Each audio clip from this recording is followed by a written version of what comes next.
Okay, now I have my ducks in a row. Thank you so much, everybody, for being here. Are you seeing my screen, the the presentation? Good. It says eat, drink, and be healthy. Welcome, everyone. It makes me so happy to see your beautiful faces joining in this Zoom, and it's an honor to be gathered here with you. If you'll indulge me for just a second, I would like to do something that might feel a little weird if you're not used to it. It's something we love to do in my healthy community, and it is give yourself a high five for being here right in the webcam. Even if you're watching this on the replay, just give yourself that high five because you cast a vote for your healthier self today just by showing up. I'm here to tell you that it's possible to eat, drink, and be healthy and have fun while you're doing it.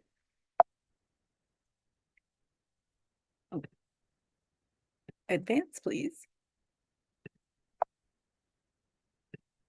There we go. A bit about me first and why I'm so excited to share Eat, Drink, and Be Healthy with you tonight. My name is Karen Mays, and I live in Connecticut with my husband, Tuna, and our two boys, Graham and Lewis. I found coaching in 2016 when I was 42 years old. I said yes to coaching because I'd heard that it helped you keep your weight off. Up until then, I felt like I'd had some great jobs professionally. I'd learned a lot, but I always had this nagging feeling that I hadn't found my thing yet. At 42, I still wasn't sure what I wanted to be when I grew up. And even if I had considered coaching, health coaching, that's just crazy. That was 2015, Karen. That's what she would have said on the left-hand side there. But here I am in 2024, coaching since way back in 2016, and it happened as a result of starting my own health journey. The boys were little back then. If you look closely, you can see that I'm holding Lewis's hand in that photo. He was 2 years old at the time. And I really started because of my kids, because I looked at my wonderful boys and my wonderful husband, and I didn't have the energy to enjoy them. I was in survival mode, and it wasn't easy or fun. The photo on the left there, I was exiting a sunflower maze, holding Lewis's hand, like I said, and I was just getting through that day. I remember that day. My friend sent me that picture later on, and I was just crushed. Is that me? And not too long after that, I started to go back to the gym. I had been trying different things like intermittent fasting on and off for a few years, and I'd tried just about every other diet in this under the sun before that, and I didn't know what to do. So I went to the gym, and it did help a bit. I my mood improved, and I started to feel a little bit of hope, but I still didn't know what to do about my eating. There was one day I remember so clearly. I was sitting at a red light. I had just left the gym, and I was driving home, and I had this moment of clarity. I need to do something about my eating habits. I know that, but I don't know what to do. I've tried everything short of surgery, but maybe there's something out there I haven't heard of yet. Maybe it'll be just what I need. I was really calm in this moment, and I wasn't feeling emotional or desperate, just really open. Maybe I thought, maybe I'll see a billboard. The light turned green, and I went on my way. I think in that moment, I put a call out to the universe or something because a few days later, my billboard came, except it wasn't a billboard. It was a Facebook post, and it featured a woman who looked a little bit like me. And she was down about 50 pounds and still going. I found myself thinking, I wonder if that would work for me. I left a comment on that post, and you're going to hear more about what happened after that in a little bit. What I knew in that moment at the red light was that I wanted something simple, something structured. And I was just so tired. I wanted someone to tell me what to do for a while, but just for a while. I thought about when after I had that conversation, I left a comment on the Facebook post and found out about the program. I thought about waiting until the new year, to be honest with you. It was around this time, just looking at the holidays coming, and I thought I could wait 8 more weeks, continue the way I'm going. And that way I don't have to worry about depriving myself over the holidays. I really considered it because I knew that the avalanche of sweet temptations was coming my way. And to start something new in the face of that seemed ludicrous. But my gut said, do it. And then it also said, if you can't navigate one holiday season without all that sugar, who are you? I really had that thought. I started to think about what it might look like to start. And basically, I decided to go for it. Before I go any further, I want to introduce you to the person who posted that photo on Facebook, the one that caught my eye. my coach, Nora Walsh. Nora and I know each other through business networking from when I lived in Los Angeles. She was and still is a personal trainer, and I was a photographer at the time. And back in 2015, we hadn't spoken for more than a decade. But I remembered that Nora was always about a balanced lifestyle, and I knew she wouldn't be promoting some kind of fad. So the personal credibility that she'd built up really mattered to me. And Nora and I have a lot in common. We're the same age. We both have two kids of similar ages, but from a health and lifestyle standpoint, we have very different stories. And Nora, I want to thank you for being here and give you a chance to introduce yourself. Hi, everybody. It's great to be here. And Karen and I do definitely go way back, and we have different stories for sure. So I've been healthy most of my life, all of my life, and never dieted ever because I truly didn't believe in diets.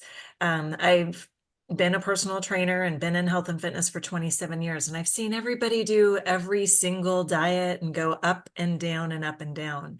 But lifestyle is what I was truly all about. And it was about 9.5 years ago that I was introduced to health coaching.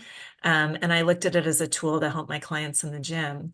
And I myself was in that place. I was 41 and I was overworked and overwhelmed with two little kids. And what I was lacking was structure in my own life.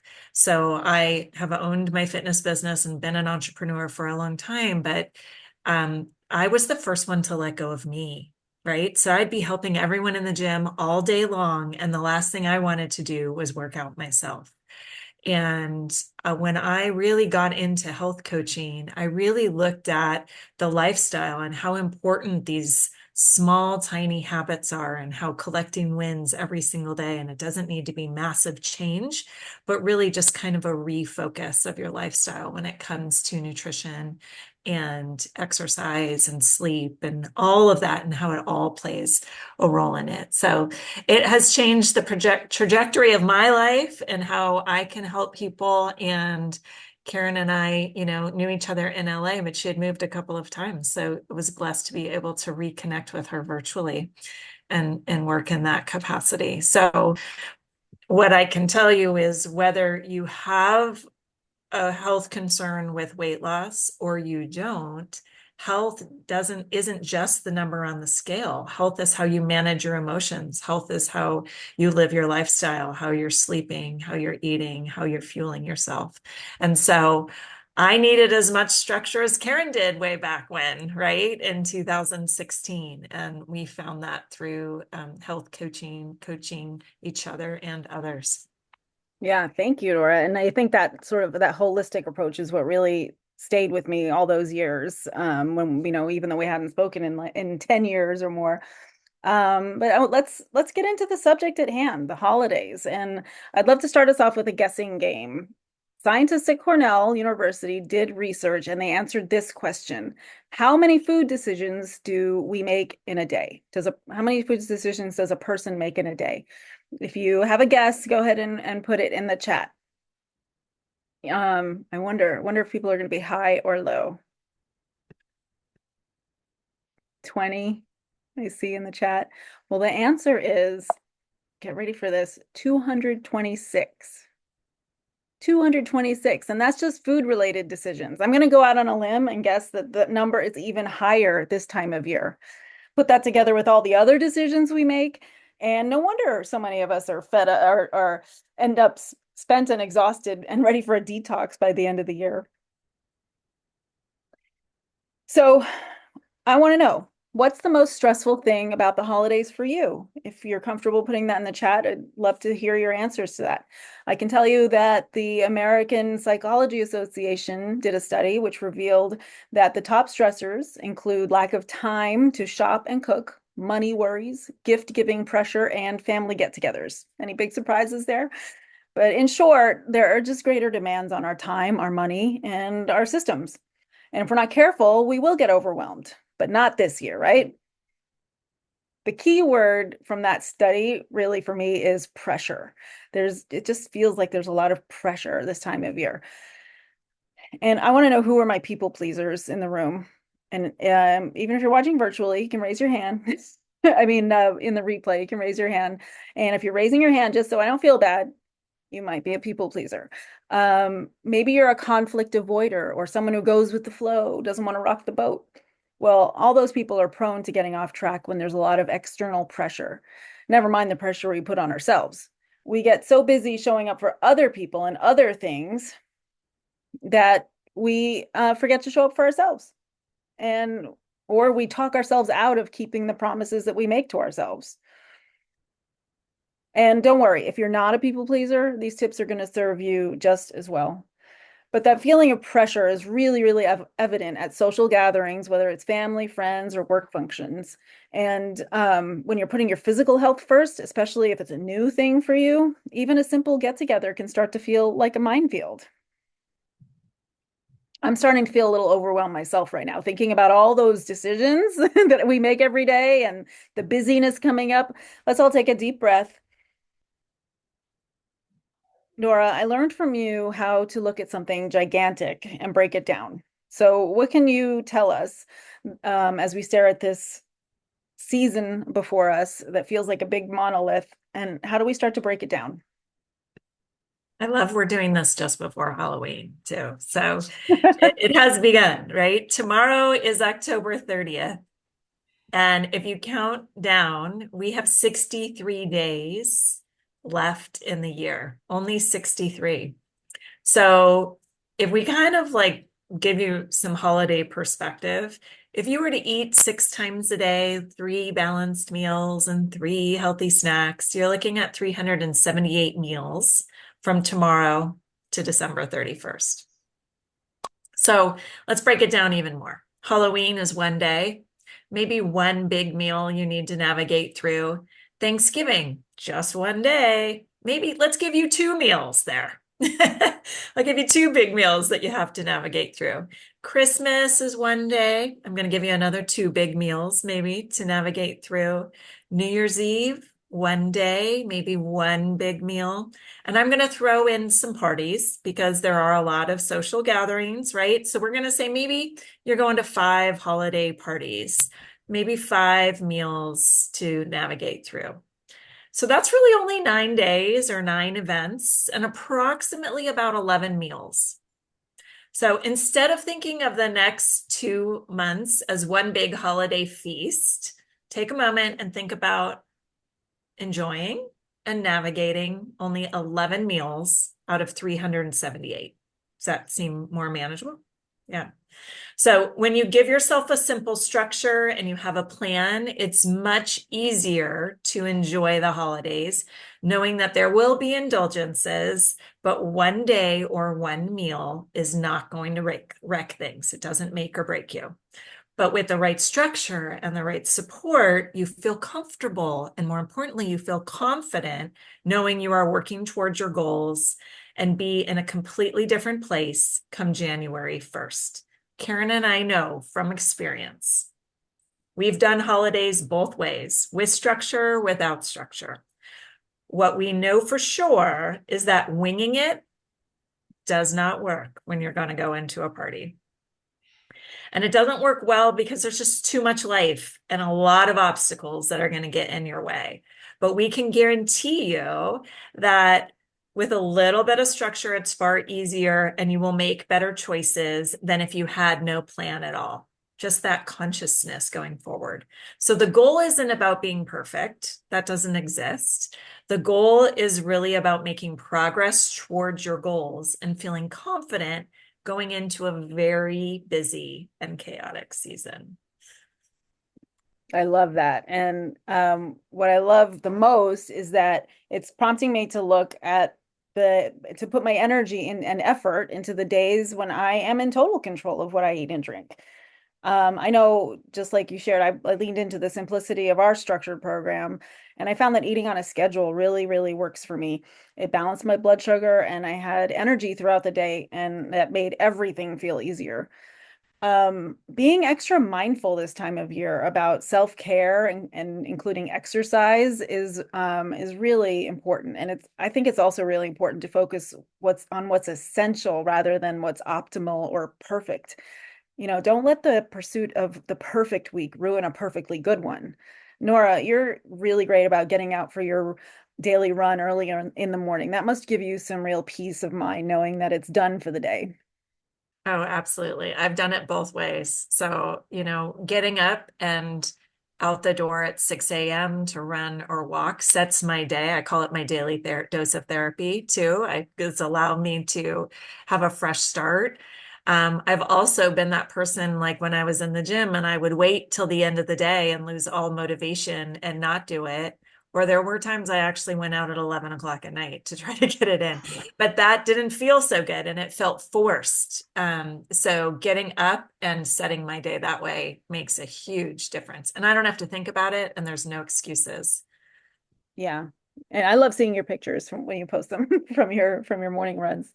Sunrise is a beautiful time of day, I'll tell you that. It's a gift. I see it in pictures. I don't often see the sunrise in person. And it's been a long road for me from being someone who's an obligatory exerciser to someone who really loves it. And how I go about it today, after years of working on this habit, is I schedule it first. My day is structured around it, around my exercise. I don't necessarily get it done first thing in the morning like you, but some days I do, but it's not the norm for me. But I do always schedule it first, and my meetings and other appointments flow around it. Um, just in the last couple of years, I really just finally accepted that the exercise is a keystone habit for me. It elevates everything in my life. So now I work around it.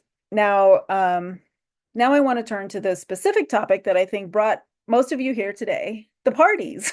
How do we navigate the parties and the celebrations this season with health in mind? I'm going to share my screen again. And the answer is bond. Laura and Scott, you know something about bond, but tonight it's a little bit different. B is for bring something healthy. O is for own your boundaries.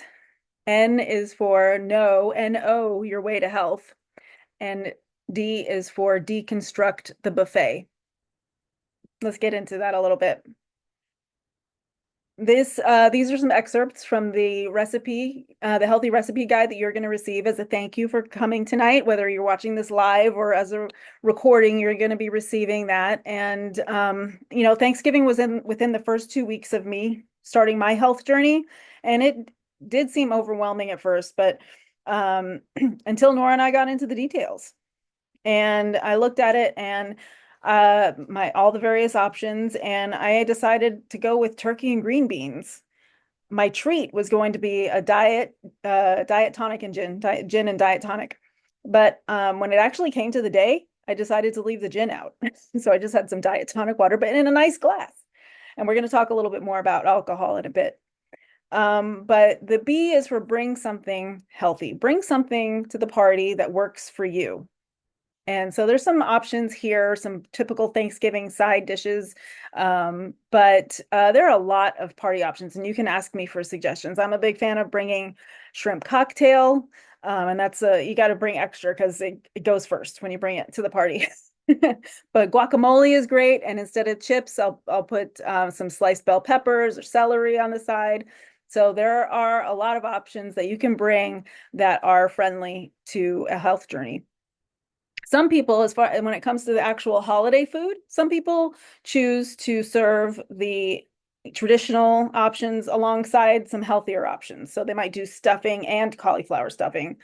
Other people decide just to go with the healthy version, and people, I tell my kids, you get what you get, and you don't get upset. And we've even had people in our community say they liked it, they liked the healthy one better, and so they just stick with that. So there are all kinds of ways to do the healthier version when you've decided to prioritize your physical health. O is for own your boundaries. And this is about just having that talk with yourself about how committed you are and what are your boundaries for the specific event or season that you're going through. Because if there's if you're conflicted inside, there's going to be a conflict when you get to the event. There's going to be an external conflict as well. So first, you got to own those boundaries that you're setting. And then N is for no. Know your way to health. And sometimes one no isn't enough. If for the first no, thank you doesn't work, can you tell me, maybe later. I've had enough, thanks. I'm really full. I've already had some, and it's nice to throw in a compliment, something like that looks delicious, but I'm just not having that right now. Um, sometimes people don't know that they're disrespecting a boundary. And in fairness to them, maybe this is new behavior from you and they're not used to it yet. I posed this question to my health community, and this is what some of the answers that came back. They said things like, no, thanks, I'm on a health journey. I'm working on lowering my blood pressure and cholesterol. And they said people are supportive of that. Other people said, they say, thank you so much, but it'll make me tired and not feel the best. So I'm going to avoid that for now. And someone else said, oh, thanks so much, but I don't eat that. So there are a lot of different ways. And one big tip that came out was just change the subject afterwards if you're uncomfortable. Ask a question about the person. D is for deconstruct the buffet. So we go up to the buffet table, and what do we have? A lot. So I always recommend that you survey it first. Before you get a plate or anything, walk up to the table, the food table, and look at everything that's there and identify the healthiest things on the table. And then look at your plate as if it's divided into 3 portions. And you want to fill half the plate with veggies and fruit, a quarter of the plate with lean protein, and then the remaining quarter is for grains and indulgences and things you want to taste. And they've found that a taste is really enough. We think that we need a big piece or seconds of certain things, but science has proven that we get almost all the enjoyment out of something in the first 3 bites. So we call that the 3-bite rule. The first is to say hello, the second is to savor, and the third is to say goodbye. And I know I found that incredibly empowering when I wanted to try something, because I knew 3 bites of anything wasn't going to send me off the rails. Other tips, are a little bit more non-food based. Focus on the people. Stand away from the buffet table. I like to pretend I'm the hostess and I talk to everyone. Who needs something? What's going on? Nora, do you have any other tips that you want to add? I would say always hold something in your hand. So hold a cup or even if it's a water bottle in your dominant hand, then you're occupied with that. You have your hand full. Often if you're standing there empty-handed, somebody's going to want to offer you something, right? Especially a drink. Like, can I get you something to drink? Can I get you something to eat? If you have something there, you can just say, no, I'm good. I'm all right. Even if it's water, it doesn't matter. People love to please and make everybody happy. So that would be my biggest one is have something in that dominant hand so you're not reaching for the food table. And love Karen, all of Karen's other tips.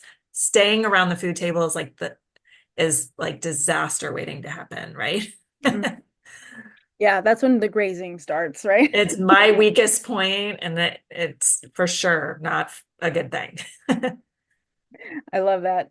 And if I'd love to hear if you have a takeaway, any big takeaways so far, you can go ahead and put those in the chat. I'm excited to see what those are. And next, I want to talk about alcohol. So what is the role of alcohol in the holidays? And what the truth is, the best choice is not to have any. And Nora, what are some of the top reasons to avoid alcohol? I think we intuitively know that, or we hear it so much, but like let's say it out loud. Yeah. So I think the first is that not the drinks itself, but it's what the drink can do to you. So sometimes if you're having alcohol, it lowers your defenses, right? So you might tend to crave certain foods or reach for other foods. It can harm your sleep. A lot of people say, especially for women later in life, like if you choose to drink, you're choosing not to sleep because that alcohol can really affect your sleep. So there's lots of different things. And Um, I think the biggest is like what what you might be setting yourself up to if you do choose to drink. Yeah, absolutely. I've definitely found, over my journey, that yeah, when I do have alcohol, I tend to crave calories, usually sugar, after I think because my blood sugar goes up and then it comes down quickly. Um, but I want to ask you guys, does the drinking photo have alcohol in it? It looks like a mixed drink, but who's to know for sure? And I'm telling you, if the photographer who took this picture is on a budget, there probably isn't any alcohol in there. So, some really good low calorie or no calorie options are seltzer water, iced tea, unsweetened iced tea, hot coffee. Um, Diet cranberry juice has about 5 calories. Diet soda, of course. My personal favorite is to make a big pitcher of hibiscus iced tea and then throw some lime wedges in there. It looks like sangria. Nobody would know if you're concerned about anybody knowing. And you can put it in a pretty glass. Even a drink like this one could just be seltzer water. Throw some lime, some whole cranberries in there, and it looks like a party in a glass all of a sudden. If you do decide to have some alcohol, the best choice there is going to be your clear alcohols, your gin, your vodka, your light rum. And if you want to have beer, there are some low carb beer options out there. Ones like Michelob Ultra, Beck's Premier Light, Corona Premier. If you like more of the unusual brands, the Dogfish Head, Slighty Mighty, and Yingling Flight. Those are all low carb options for the beer drinkers. And this is the cover of the PDF that you're going to receive is a thank you for being here tonight. And I want to give you a chance because this is one of my holiday gifts to you is the recipe book download, which also includes my habit tracker. At the end, you can print off one for every week of the holiday season and track your habits. And there's some information in the PDF as well about giving you some guidance about choosing those habits and how to track. But the QR code on the screen also will take you to my calendar, and you can schedule your free Healthy Holidays strategy session. And it'll be personalized to you because I know that taking all this information that we just shared and bringing it into your actual life, your actual holiday season, whatever that may look like, that's where the real power is. And that is the benefit that I got from working with Nora that first holiday season and every season since then. And it says right on the cover there that recipes and tips to be thankful for. And, the season is about gratitude in so many ways. And cultivating that attitude of gratitude really is one of the keys to taking someone from feeling like you don't have control over what's going on around you and into empowerment. It's really, really something amazing. I'd love for you guys to put in the chat something that you're grateful for. And while Nora and I take a look at your gratitudes, you can use the QR code and schedule, whether you're watching live or in the recording, schedule your Healthy Holidays strategy session. And it might surprise you what actually sitting down and looking at the details would bring for you. I know that every time I sit with Nora, I'm shocked at all the opportunities I have to make slightly different choices. And that first season when I was working the plan so intently, I was 100% committed, and it was really probably the most peaceful holiday season I've ever had because there was no if at any point. It was just about how, and then I had Nora to help me with the how. So that's been really fun. So I want to thank all of you so much for being here. And let me stop the share here. Nora, I want to give you a chance. Actually, first, before I go to you, Nora, I'm going to share. If I had just one tip that I could share with all of you, and this is something that we didn't get a chance to dive into too much, but if I had one thing that I could say would set everybody up for success this season, it's not to skimp on sleep. Get your rest, because when you're well rested, you can make better choices all day long. Nora, I want to give you a chance to give your top tip for the season. Yeah, sleep is for sure great. I would say you need a plan. You need to have a strategy. Think of the end in mind. How do you want to feel come January 1st? Do you want to feel healthy and vibrant and alive? Or do you want to feel like you wished you did something different 2 months ago? So Mm. having that strategy, having that plan, having a little bit of simple structure, like I said earlier on, just having to navigate through 11 meals is a lot different than having to navigate through 378. So the best thing I think all of you could do is book that strategy session with Karen because she will help you come up with that plan for you. You can talk about what you have going on or talk about what might be a big weakness for you, and she can help you specifically strategize around that one particular topic. So it may not be parties, it may be um, coming in 2 days, like it could be a Halloween candy and what to do after it. And she's got lots of tips around that too. So you never know. Yeah, so But much she's of a it huge is help. mindset, right? If we go into this season thinking it's going to be a battleground, it's going to be a battleground. But if we go into it thinking about possibility and opportunity, it can really change the whole thing. So thank you so much, everybody, for being here. I hope it's been really valuable for everybody, and I'm so grateful for each and every one of you. And I want to wish you good night. Thank you. This was very helpful. I'm so glad. Thank you. Karen, it was great. Good Thanks, night. Karen. Thanks, Nora. Nice to meet